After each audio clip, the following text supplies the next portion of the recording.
pasti bagian dari cerita 3-4 tahun yang lalu, yaitu cerita Gerakan 212, kemudian kriminalisasi yang dilakukan oleh pemerintah terhadap gerakan-gerakan Islam, termasuk juga aktivis-aktivis Islam ya. Kita masih mengingat bagaimana beberapa tokoh dalam Gerakan 212, ada Bahtiar Nasir misalnya, ada Munarman, kemudian ada Habib Rizik Sihab, termasuk juga pembubaran ormas Islam.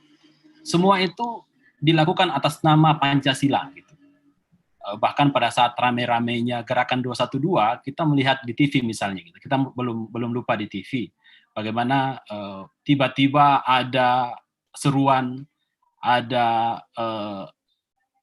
usaha untuk mengatakan saya Indonesia, saya Pancasila gitu. Itu kan sebenarnya adalah bagian dari cara rezim ya untuk menghadapi gerakan politik Islam yang arusnya semakin deras.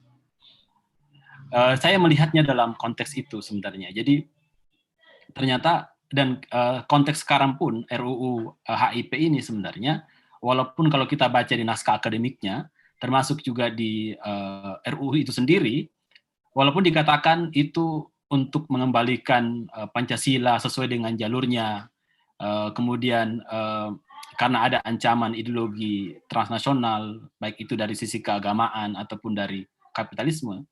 Tapi sebenarnya kalau kita lihat perjalanan politik Indonesia beberapa tahun terakhir, itu kita hakul yakin saja gitu bahwa ini sebenarnya ini bagian dari strategi pemerintah untuk menghadapi gerakan politik Islam yang semakin kuat arusnya. Dan ini memang tren global ya. Kalau kita lihat dalam kacamata politik global, memang beberapa puluh tahun terakhir, bahkan para pakar politik internasional pun sudah memprediksi bahwa ancaman atau musuh terbesar peradaban kapitalisme global itu adalah Islam.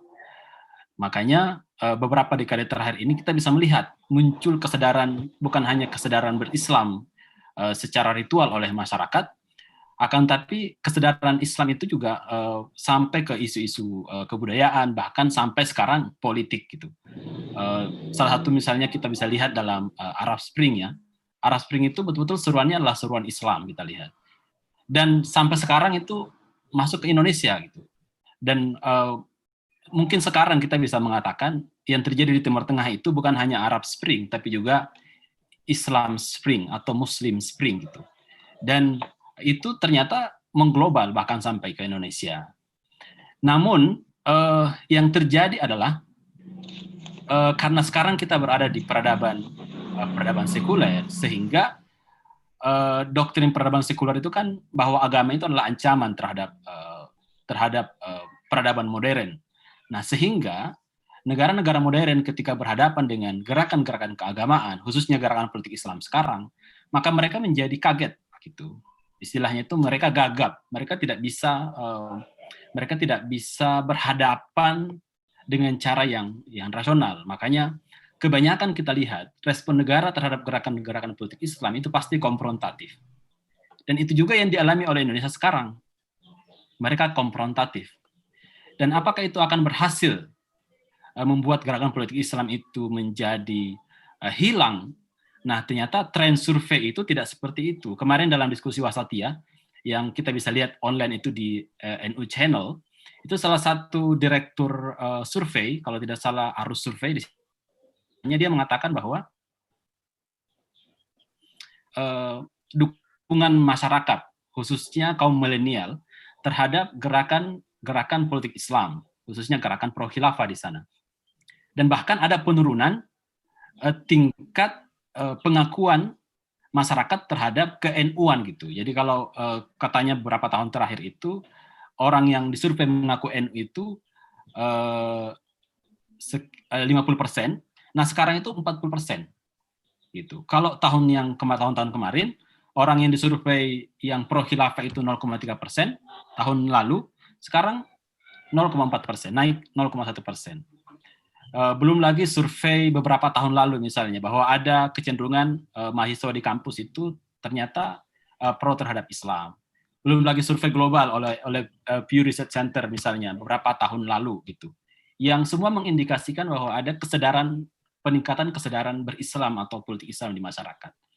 Nah, Dan RUU HIP sekarang itu, kalau kita membincang ini lagi, ya ini sebenarnya adalah bagian dari kegagalan pemerintah, kegagapan pemerintah, dan kegagalan pemerintah, termasuk ketidakmampuan pemerintah untuk menghadapi sebuah warna politik baru, yaitu masuknya gerakan politik Islam. Kenapa menurut saya itu pemerintah agak susah untuk menghadapi ini atau susah merespon gerakan politik Islam ini? Karena kalau kita lihat karakter dari gerakan politik Islam itu kan berbeda dengan gerakan atau kelompok-kelompok politik yang lain. Kalau partai-partai politik yang ada sekarang itu, ya itu gampang saja kan, ditawari tongkat atau carrot, stick and carrot saja selesai gitu. Bahkan kebanyakan carrotnya ya, kalau sudah ditawari jabatan, ditawari investasi dan macam-macam, ya sudah kita bisa sepakat. Nah, berbeda dengan gerakan politik Islam. Gerakan politik Islam itu ya kalau sudah hitam ya hitam gitu. Kalau putih putih. Nah, ini yang menurut saya membuat politik-politik atau aktor-aktor politik mainstream itu menjadi ketakutan. Karena ketakutan mereka menjadi tidak rasional gitu. Karena tidak rasional sehingga mereka membabi buta. Nah, RUU HIP ini termasuk produk dari cara berpikir atau cara bertindak membabi buta oleh kelompok-kelompok politik yang ada sekarang, termasuk negara. Karena mereka tidak tahu bagaimana menghadapi gerakan politik Islam.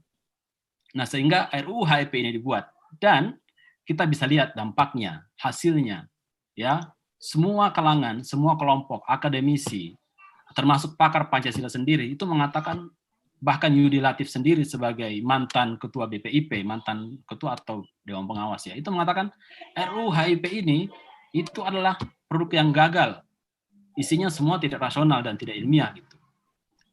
Kenapa? Karena intinya itu sebenarnya ada ketakutan dan ketidakmampuan negara dalam menghadapi gerakan politik Islam. Nah, bagaimana seharusnya negara menghadapi gerakan politik Islam yang harusnya tidak terkendali ini? Saya kira itu kita bisa bahas dalam diskusi selanjutnya ya, supaya diskusi lebih menarik. Saya kira itu yang ingin saya bahas secara singkat. Jadi konteks yang kita harus pahami, saya kira di RUU HIP ini adalah ini masih terkait dengan saya Pancasila, badan pembinaan ideologi Pancasila yang katanya tidak jelas kerjaannya gitu ya, membuang-buang duit. Termasuk RUU HIP ini yang bahkan semakin tidak jelas gitu. Jadi konteks ini sebenarnya adalah pertarungan antara gerakan politik Islam dan kemudian gerakan politik atau peradaban politik yang sekuler di Indonesia. Saya kira demikian.